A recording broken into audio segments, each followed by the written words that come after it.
Today on Think Woodworks, we're doing 8 DIY woodworking and household hacks to make your life a little easier. Alright, so if you've been watching my channel for a while, some of these you're going to have seen before, most of them you haven't. Hack number 1, sometimes you're going to need to drill a pilot hole for a screw, or maybe you need to drill a pilot hole in some hardwood before you run a nail in. And if you don't have the right size drill bit, you can just take a nail that you're going to use, clip the head of it off, put it in your drill,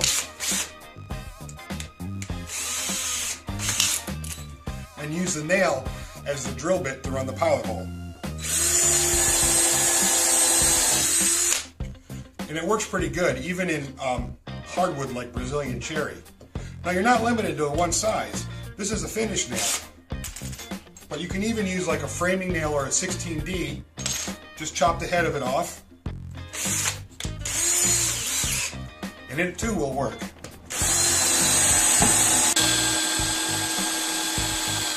Hack number 2 and 3. Let's say you want to glue up a small top for a project, but like most of us, we run out of clamps or don't have clamps. The real easy thing to do is just take a couple of scrap wood pieces and screw them down to a work surface just a little bit wider than the actual width of the top. And I like to put wax paper underneath my glue up so I don't get glue all over my work surface, but I can't find my scissors. So the second hack is just take a metal straight edge and lay it over the top and pull up. You'll get a nice clean edge every time. Now that I've got my block screwed down and my wax paper's cut and down, I'm just going to put some glue on, which I've already done on my work pieces, and I'm going to lay them in there tight up against the back block, and then take a couple of wedges. Now you can buy shims at the local hardware store, or you can cut a couple yourself and just put them in on either end and tap them into place. Instant clamp. And this works for tabletops, big and small, whatever size that you need. Okay, hack number 4 and 5 are another glue up trick and clamp trick. Let's say I've got 3 pieces of wood that I want to glue together to make a big thicker piece for a leg. One of the biggest pains in the butts when it comes to laminating pieces like this is that they like to move around.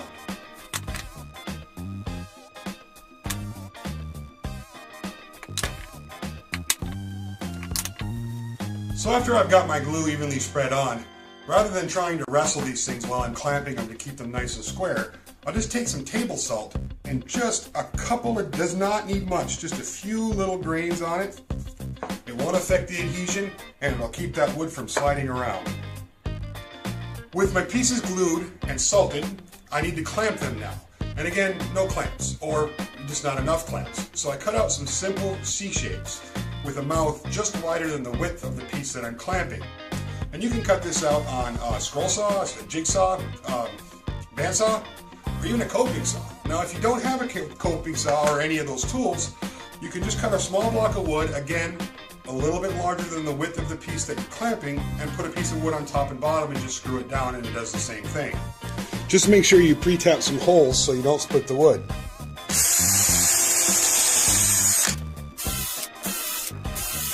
And then just screw them onto your block, leaving one side hanging out.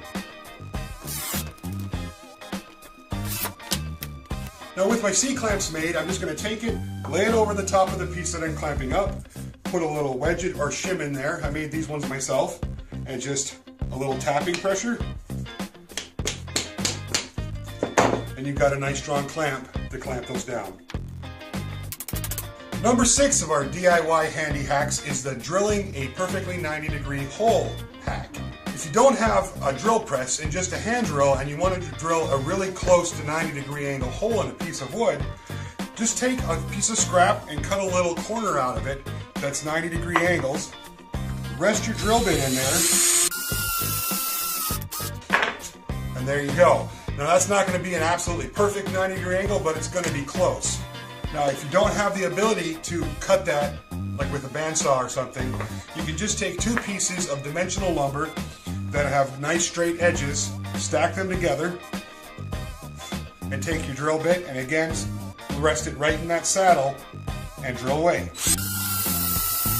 If you do have a drill press, but you want to drill a hole out in the middle of a piece that's too far for the throat to reach on your drill press, here's another cool trick. Start with the drill bit that you're going to use, put it in your drill press, and drill a hole through a piece of scrap material.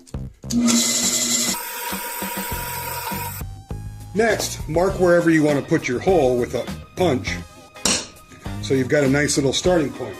Take the drill bit you used on the drill press, put it in your drill, run it through that block, put the point of it on your hole, set that down, hold it in place, and drill the hole.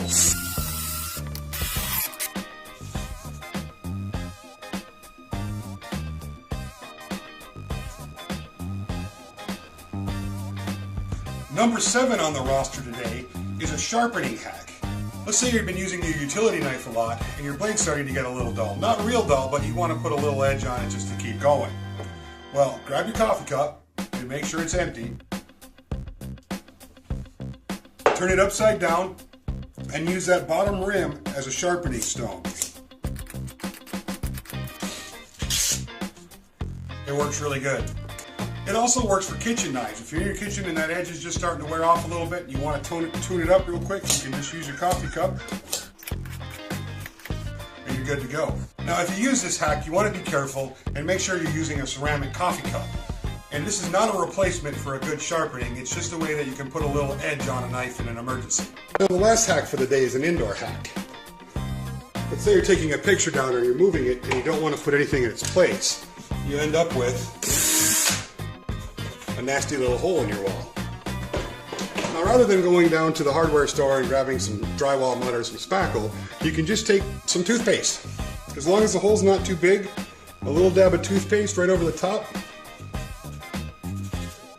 Let that set up for about an hour and a half to 2 hours and you can put a little paint right over it and you're good to go. Not only that, but the house will smell minty fresh. So there's a handful of handy DIY hacks. Now, if you know of a hack that you think is pretty cool, comment down below. I'd love to hear it.